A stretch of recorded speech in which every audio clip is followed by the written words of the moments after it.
What's going on, guys, and welcome back to another video. So today we got a lot of stuff that we need to cover because what's happening right now is things are changing. We're actually getting new numbers that are coming out today. We also got a CPI report that's coming out tomorrow, so very big day for that as well. I want to talk about the numbers that came out this morning. We're going to talk about that in today's video. We're also going to go over what's happening in as far as the news out of Taiwan and China, what's going on there, why this is a major deal, not just for the United States, but for the entire world as well. We're also going to address what statements were made by one senator and why this is actually causing more issues for all lawmakers and not just one political party. We're going to dive into that. We're going to also talk about the Inflation Reduction Act and why many groups are actually saying this does not do what it was intended to do. So I want to break down what's going on there, why we got some issues on that, and then lastly, talk about one of the biggest pieces of the Inflation Reduction Act and why some are actually saying that it does absolutely nothing because the provisions that are in the bill actually do more harm than good. So I'll address all that in today's video. All I ask is if you enjoy these daily uploads, do me a favor, go ahead, hit that like button, and let's continue. Now, there was a very important number that came out this morning, and it further complicates the fight against inflation because today, the labor market stated that U.S. productivity actually dropped to 4.6%, which right now, and this is just for the second quarter, which is a big difference because last quarter it was at 7.4%. That was for the first quarter, so it's a little bit of a decline. And this is actually one of the weakest, back-to-back readings since, I believe, 1947. Now, this is a problem because the decrease in productivity also, it causes labor costs to go up. And according to the Labor Department, labor costs actually jumped by 10.8%. This is the largest increase in, I believe, since 1982. So again, it's starting to cause some issues. And the worry right now amongst many economists is economists believe that labor costs, well, they don't believe it, they know for a fact, labor costs are the largest expense a business has. And now that cost could actually push up inflation even higher than our current 9.1% that we're experiencing right now. But again, we will not know what inflation is until tomorrow morning, so make sure you come back tomorrow morning and I will fill you in on what's actually being said and what our actual inflation number is. Is it 9.1%? Is it higher? Or maybe it's even lower? Well, we'll find out soon enough. Now, this is just part of the bad news. Yeah, inflation going up. That's not something we want to see. But there's also another thing that's happening across the world that is going to cause more inflation. That is this disagreement and this chaos between Taiwan and China. Because we're getting more and more reports straight out of Taiwan that China's drills are showing that they could be gearing up for a possible invasion. That's not good. And I bring this up because if China does decide to invade Taiwan, it would actually create international tensions like we've never seen before.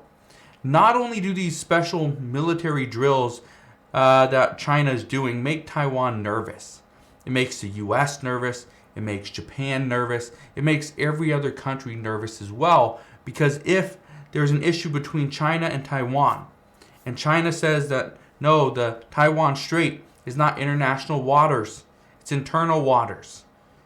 If this happens, it's going to cause issues and inflation all across the world.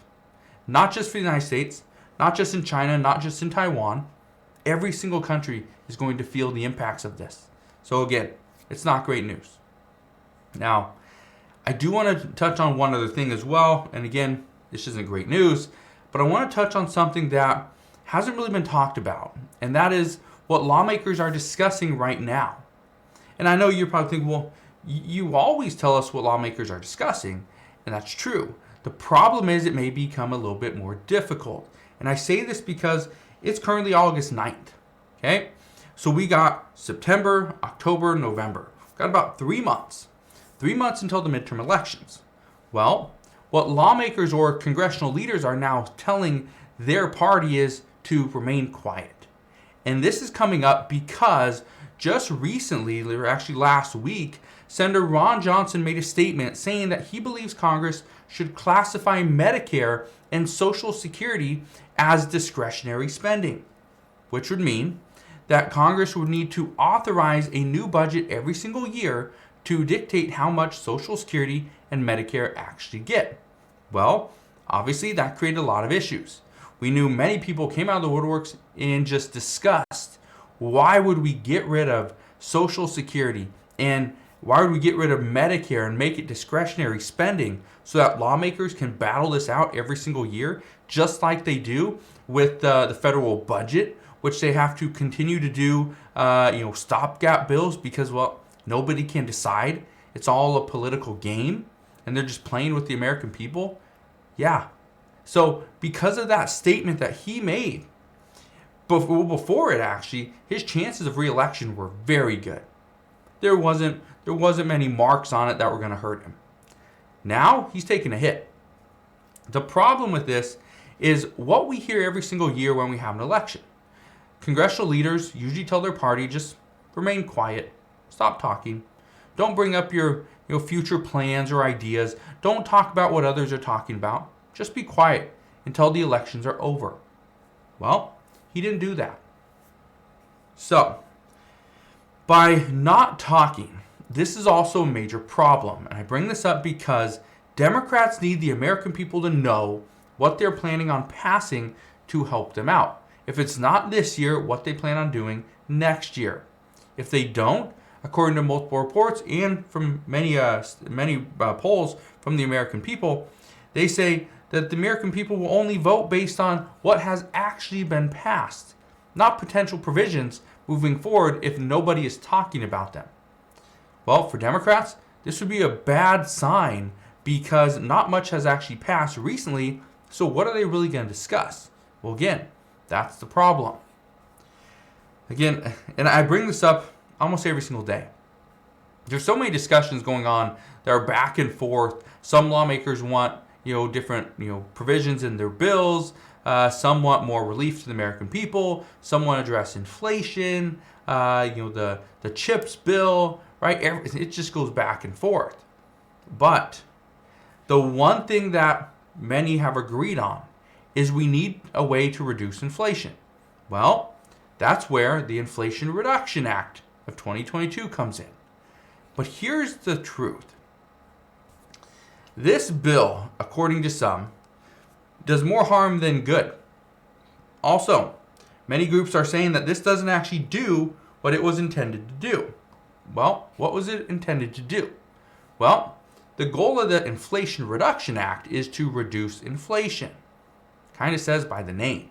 However, that's actually not what it was supposed to do. It was supposed to address climate change. But addressing climate change does not reduce inflation. It actually makes things more expensive. And I say this because the only way, according to multiple experts, to reduce or really address climate change is to eliminate fossil fuels. This bill doesn't do that. Has nothing to do with eliminating fossil fuels. And with Senator Joe Manchin on board with this bill, it will never have anything to do with eliminating fossil fuels. Now, what this bill does do is it actually, according to reports, it burdens the American people with a larger car payment. Because in order to get the tax credits of up to $7,500, what do you have to do? You have to go and buy an electric vehicle, a new electric vehicle. Yeah, or else you only get $4,000 if it's a used one. Well, how many people want to save $7,500 get a tax credit of that, but in the meantime they got to pay a $1,000 a month car payment? Well, not many people want to do that. So for those people, this bill does absolutely nothing. And according to the president and CEO of Alliance for Automotive Innovation, he says that this provision from the Inflation Reduction Act would reduce the number of vehicles eligible for the credit. It doesn't make more vehicles eligible, it reduces the number. He stated that 70% of electric vehicles would actually, electric vehicles available to buy in the U.S. automatically become ineligible for the tax credit once this bill is passed. That's not great news. And he also states that no vehicle will qualify for the full credit, and that's a missed opportunity. But at the same time, this is something that would be perfectly fine with Senator Joe Manchin, who again supports fossil fuels. So here's the crazy part, and I bring this up, and I'm going to continue to bring this up, is the crazy part is right now lawmakers have us believing, and I say us, I mean the American people, believing that this bill is going to reduce inflation. But reports don't indicate this is really going to reduce inflation. What's going to reduce inflation is if gas prices go down, if housing becomes more affordable, food prices drop. These are the things that are going to reduce inflation. Yeah, if electric vehicles become more affordable, that would reduce inflation, but that's not the case. We also have to see wage growth slow down. Well, we're going to see what happens tomorrow once the CPI report does come out. But again, that's why I want you to first go ahead, hit that like button, and then make sure you're subscribed so you never miss an update. But that is what we know as of right now. As always, as I know more, I promise I'll come back on and share all latest news and updates. Again, just want to thank you guys for watching. Have a wonderful rest of your day. Consider subscribing, and I'll see you guys on the next one.